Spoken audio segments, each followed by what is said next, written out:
როდესაც ამ კუთხით ცხადდება საგანგებო სიტუაცია, შესაბამისი სტანდარტების და შესაბამისი მოთხოვნებიდან გამომდინარე, ხდება მუნიციპალიტეტების მიერ იმ ინფორმაციის მიწოდება, რაც ეხება ქალაქში არსებულ სასტუმროს და სასტუმროს ტიპის შესახებ ინფორმაციას. რა თქმა უნდა, იმ ჭრილში თუ რა რაოდენობის ნომრებია განთავსებული მასში.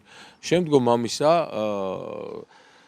საკოორდინაციო საბჭო იღებს გადაწყვეტილებას იმ ფორმით და მეთოდით და იმ სიტუაციიდან გამომდინარე, თუ რამდენნომრიანი რა პირობების, როგორი შენობა ნაგებობა უნდა შეირჩეს და რა პირობებს უნდა აკმაყოფილებდეს იმ ეგრეთ წოდებული каранტინის პირობებში, რომელიც ქალაქ რუსთავშია შექმნილი ერთ-ერთ სასტუმროში. თუმცა აქვე შემეძლია აღვნიშნო, რომ ეს პირები, რომლებიც ჩამოდიან ჩვენს ქვეყანაში, სხვადასხვა რისკის მატარებელი ქვეყნებიდან, ადგილზევე ხდება აეროპორტში მათი შემოწმება, პირველადი შემოწმება და არაკრიტიკულ მდგომარეობაში მყოფი მოსახლეობის გადმოყვანა ხდება ჩვენს ქალაქში და ხდება დაკვირვების პროცედურები.